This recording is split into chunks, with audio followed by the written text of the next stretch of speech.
The European Union has come under attack from a former EU ambassador who has condemned the bloc's handling of Brexit talks with the UK. Mark Higgie, a former Australian ambassador to the EU, has lashed out at Brussels for failing to understand the UK's right to sovereignty and accused the bloc of making completely unreasonable demands of Britain. Post-Brexit trade talks remain on the brink, with the EU failing to recognise the UK will become an independent fishing state and refusing to let the UK free from the shackles of EU competition rules via the so-called level playing field. Mr. Higgie, who served as a political advisor to former Australian Prime Minister Tony Abbott, accused the EU of trying to maintain the status quo by turning a blind eye to what Brexit really means. On the negotiating position of the EU, he said, basically, remain in its orbit and, by the way, give us 80% of your fish. This saga has gone on for so many years, and you'd think that the Brussels establishment would understand Britain's desire to re-establish sovereignty, but they just don't get it.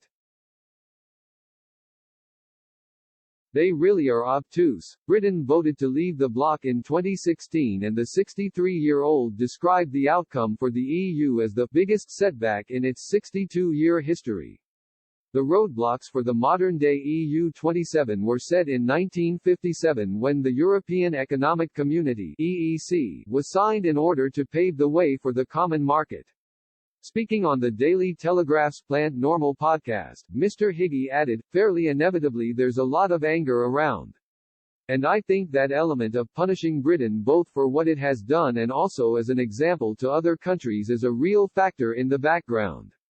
The UK will officially leave the EU with or without a formal trade deal in just 14 days' time, and Mr. Higgie has no doubt the UK will prosper outside the bloc. He said, Britain is going to be absolutely fine. These things take time, you know. Brexit talks between UK's chief negotiator Lord Frost and his EU counterpart Michel Barnier continued this afternoon. Mr. Barnier told a briefing of European Parliament leaders that the negotiations were in the final stretch. Meanwhile, Cabinet Office Minister Michael Gove downplayed the chances of a deal and insisted they were less than 50%. Speaking at a Commons Brexit committee, Mr. Gove said while progress had been made, there remained significant differences.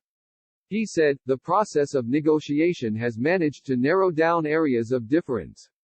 It is certainly the case that there are fewer areas of difference now than there were in October or indeed July.